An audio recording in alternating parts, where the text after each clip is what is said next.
ইউএসবিডির পক্ষ থেকে আপনাদের সবাইকে স্বাগতম। আমি উজ্জ্বল। আজকে আপনাদের দুইটা জিনিস দেখাবো, কি করে অন স্ক্রিন কিবোর্ড আনতে হয় এবং স্ক্রিনশট নেওয়া যায়।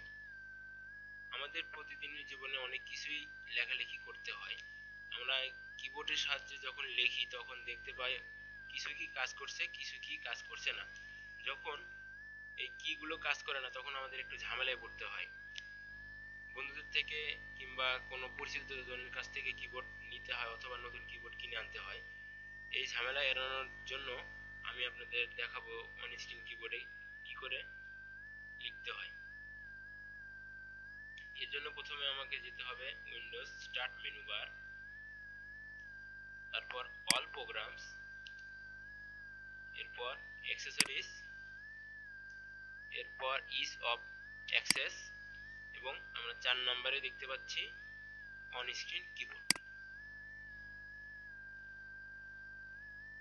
হ্যাঁ, এটা ক্লিক করার একটু সময় নেয়। হ্যাঁ, দেখতে পাচ্ছি আমাদের সামনে অন স্ক্রিন কিবোর্ডটা চলে আসছে।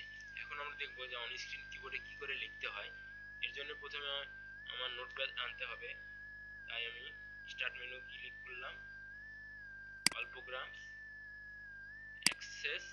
অ্যাক্সেসরিজ, এরপর নোটপ্যাড নিলাম। এখন আমরা এখানে লিখবো বাংলাদেশ। শিফট দিয়ে বি দিলাম, বড় হাতের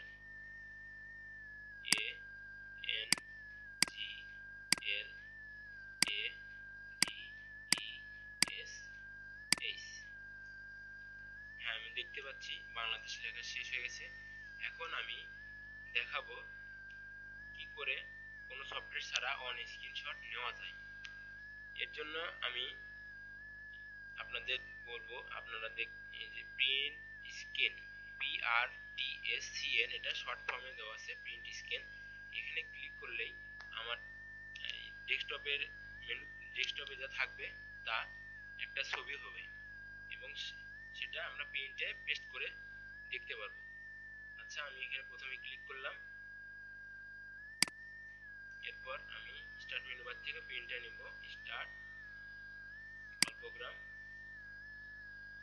অ্যাক্সেসরিজ, দেন পেন দেখতে পাচ্ছি, পেনটা আসছে। এখন আমি এখানে কন্ট্রোল প্লাস ভি দিলেও এখানে ওই ছবিটা পাওয়া যাবে এবং এখানে যদি আমি পেস্টে ক্লিক করি তাও ছবিটা দেখা যাবে বা এখানে ছবিটা আসবে। আমি পেস্ট ক্লিক করলাম এবং দেখতে পাচ্ছি যে হ্যাঁ, আমার ডেস্কটপ মেনুতে বাংলাদেশ লেখা নোটপ্যাডটা চলে আসছে। আমি আবার দেখাচ্ছি যে এখান থেকে কন্ট্রোল ভি দিলেও আনা যায়। এক্ষেত্রে আমি প্রথমে ডিলিট করে দেব, এটা একটু মিনিমাইজ করে নিব, ডিলিট করলাম, অন স্ক্রিন কিবোর্ডটা আবার নিয়ে আসলাম, কন্ট্রোল প্লাস ভি। হ্যাঁ, তাও দেখতে পাচ্ছি ছবিটা চলে আসছে। এখন আমি ইচ্ছা করলে এটা সেভও করতে পারি কিংবা এটা কাটতেও পারি। সেভ করার জন্য এখানে সেভ চিহ্ন দেওয়া আছে, এখানে যদি আমরা ক্লিক করি তাও হবে, কিংবা এখানে অ্যারোতে ক্লিক করলাম, এখানে আমি ইচ্ছা মতো নাম লিখে এখানে জেপিজি কিংবা বিএমপি ফাইল, জিপ ফাইল, আপনার যেটা ইচ্ছা আপনি সেটা এখানে, আমি জেপিজি সিলেক্ট করলাম এবং এখানে লিখলাম। ইচ্ছা মতো আমি লিখে এটা সেভ করতে পারি। সেভ, হ্যাঁ, এটা সেভ হয়ে গেল। ওকে, ধন্যবাদ, সবাই ভালো থাকবেন।